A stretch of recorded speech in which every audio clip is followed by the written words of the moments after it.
নমস্কার বন্ধুরা, মম কিচেনে আপনাদের সবাইকে স্বাগত।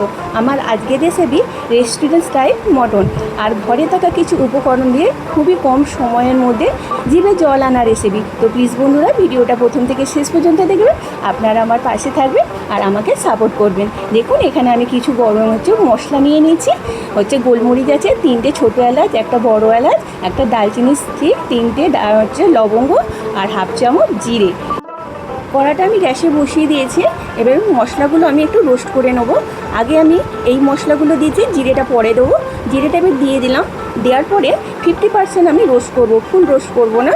আর আমি জায়ফলটা দিয়ে নিই গরম করতে, এটা আমি এমনি মশলার সাথে ক্রাশ করে নেবো।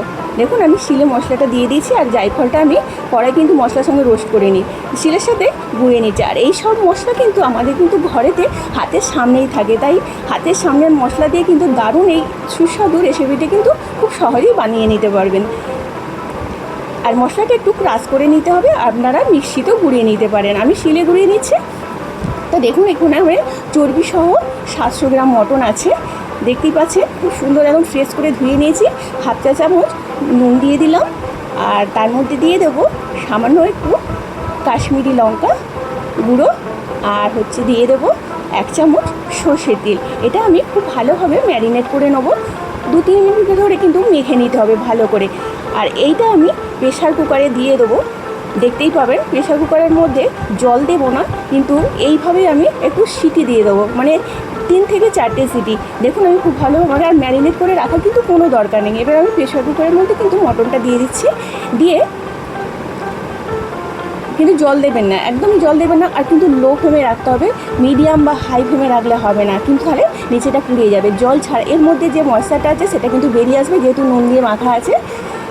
আর এটা আমি গ্যাসে অলরেডি বসিয়ে দিয়েছি, আর ফ্লেমটা একদম লো আছে। আর 3 থেকে 4টে আমি সিটিয়ে দেবো। এখানে আমি কড়াটা আমি বসিয়ে দিয়েছি অলরেডি, আর 50 গ্রাম সর্ষের তেল দিয়ে দিচ্ছি। 50 গ্রাম তেল দিয়েছি, কিন্তু আপনারা কম বেশি করে নিতেই পারেন। আর এর মধ্যে দিয়ে দেবো 2টো তেজপাতা। তেজপাতাটা খুব ভালোভাবে ভাজা হয়ে গেছে। ভাজা হয়ে যাওয়ার পরে আমি দিয়ে দিচ্ছি 200 গ্রাম পেঁয়াজ কুচি, একদম সরু সরু করে কুচিয়ে নিয়েছি। আপনারা চপ করেও নিয়ে নিতে পারেন।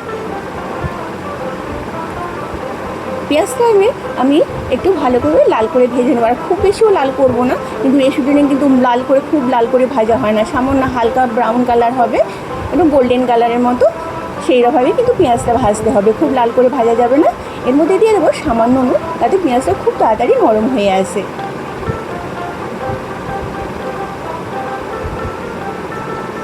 তো দেখুন, আমি এইভাবে পেঁয়াজটা ভেজে নিয়েছি, এরকম লাল গোল্ডেন ব্রাউন করে, খুব বেশি লাল করে নিই। এরপরে দিয়ে দেবো বড় চামচের 1.5 চামচ আদা রসুন বাটা। আর বেশি মশলাও কিন্তু এর মধ্যে দেওয়া যাবে না, আর খুবই কম মশলার মধ্যে দিয়ে আমি কিন্তু করছি, একদম হালকাভাবে। রেস্টুরেন্টে তো খুবই মশলা, খুবই তেল থাকে। আর হাফ চা চামচ হলুদ গুঁড়ো দিয়ে দিচ্ছি বড় চামচের 1 চামচ কাশ্মীরি লঙ্কা গুঁড়ো। এরপরে দিয়ে দেবো বাড়িতে গুঁড়িয়ে নেওয়া ধনে গুঁড়ো। এটা আমার হোমমেড ধনে গুঁড়ো, আপনারা বাজার থেকে নিয়ে নিতে পারেন। এরপর দিয়ে দেবো পছন্দ মতো, আপনারা ঝালটা দিয়ে দেবেন, কাঁচা লঙ্কা বাটা। এই সমস্ত মশলা এবার আমি খুব পেঁয়াজের সাথে ভালোভাবে কষিয়ে নিচ্ছি। আর ফ্লেমটা থাকবে কিন্তু একদম লো ফ্লেমে, মশলাটা যাতে না পুড়ে যায়। এখন আমি জল দিচ্ছি না, কারণ আমার মটনটা সেদ্ধ হয়ে গেছে, সেদ্ধর মধ্যেই কিন্তু একটু স্টক হয়ে গেছে, তার জন্য আমি জল দিচ্ছি না। একদম লো ফ্লেমে মশলাটা আমি কিন্তু কষিয়ে নিচ্ছি। দেখুন, আমার মটনের মধ্যে স্টকটা রয়েছে, কিন্তু দেখুন লো ফ্লেমে করেছি, তার সত্ত্বেও কিন্তু দেখুন জলটা বেরিয়ে এসছে, পুড়েও যায়নি, কিচ্ছু হয়নি। তাই আপনারা লো ফ্লেমে কিন্তু সিটিটা দেবেন, হাই বা মিডিয়াম আঁচ করবেন না। আবারও বলে দিলাম। এবার খুব ভালোভাবে মিশিয়ে নিচ্ছি। 5-6 মিনিট ভালোভাবে আমি কষিয়ে নেবো কড়ার মধ্যে। আর এইভাবে 3 থেকে 4 বার ঢেকে দিয়ে আমি এই মটনটা কষতে থাকবো। সামান্য গরম জল দিতে থাকবো আর কষতে থাকবো। এইভাবে কিন্তু ঢেকে করতে হবে। আর দেখুন, এখানে আমি 3 চামচ দই নিয়ে নিয়েছি, টক দই ফ্রেশ একদম। আর এখানে একটা বড় সাইজের পেঁয়াজের বেরেস্তা বাটা আছে। আপনারা দই আর পেঁয়াজের বেরেস্তা কিন্তু মিক্সিতেও গ্রাইন্ড করে নিতে পারেন। এটার সাথে খুব ভালোভাবে মিশিয়ে নিচ্ছি। এই পেস্টটা আমি মটনের মধ্যে দিয়ে দেবো, এতে খুব সুন্দর একটা স্বাদ আসে, আর গ্রেভিটাও খুব সুন্দর হয়। দেখুন, এরপর আমি দিয়ে দেবো এই দই আর পেঁয়াজের বেরেস্তা বাটাটা।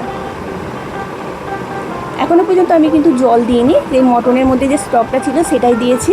আর একদম লো টু মিডিয়ামে করতে হবে হচ্ছে মটনটা, তবেই কিন্তু মটনটার মধ্যে মশলাটা অ্যাবসর্ব করবে আর খেতেও ভালো লাগবে। হাই ফ্লেমে করবেন না, যেহেতু মটনটা 70 থেকে 80% সেদ্ধ হয়ে গেছে আমার। আর এই মটনটা হচ্ছে 3 থেকে 4 বার ঢেকে ঢেকে কিন্তু আমি করব। আর দেখুন এখানে 1 কাপের মতো জল আছে, এই জলটা আমি এবার দিয়ে দিচ্ছি। বাটিটা ধুয়ে জলটা দেওয়ার পর খুব ভালোভাবে মিশিয়ে নেবো। আর মাঝে মাঝে কিন্তু 3 থেকে 4 বার করে ঢেকে দেবো, আর 4 থেকে 5 মিনিট করে কিন্তু করতে থাকবো ঢাকা দিয়ে দিয়ে। আর মাঝে মধ্যে একটু কিন্তু নাড়তেও হবে, যাতে না মশলাটা নিচে লেগে যায়। এইভাবেই মটনটা কিন্তু করে নিতে হবে ঢাকা দিয়ে দিয়ে। আর এই মটনটা করতে আমার হচ্ছে আধ ঘন্টার সময় লেগেছে। দেখুন এবার স্বাদ মতো নুন দিয়ে দিচ্ছি। নুনটা আগেও দেওয়া ছিল, তাই চেক করে অবশ্যই দেবেন নুনটা। নুনটা খুব ভালোভাবে মিশিয়ে নিচ্ছি। আর এটা কিন্তু 2 থেকে 3 বার ঢাকা দিয়ে দিয়ে কিন্তু করতে হবে। এবার দিয়ে দেবো আমি 1 চামচ যে মশলাটা গুঁড়িয়েছিলাম সেই মশলাটা দিয়ে দিচ্ছি। আর প্রয়োজন পড়লে কিন্তু জল দেবেন, মাঝে মধ্যে কিন্তু গরম জল দেবেন। আর ঢেকে দিয়ে দিয়ে 4 থেকে 5 বার কিন্তু করতে হবে। দেখুন খুব সুন্দর তেল ছেড়ে এসেছে। এবার আমি ঢেকে দিচ্ছি। 4 থেকে 5 বার কিন্তু এইভাবে আমি মটনটা করে নিয়েছি। দেখতে পাচ্ছেন কি সুন্দর গ্রেভিটা হয়েছে, একদম জিভে জল আনার মতো। মটনটা আমার সেদ্ধই হয়ে গেছে বন্ধুরা, একদম অলমোস্ট ডান। আর এইভাবে কিন্তু আপনারা মটনটা করতে থাকবেন, আর মাঝে মধ্যে কিন্তু গরম জল দিয়ে কিন্তু কষতেও থাকবেন।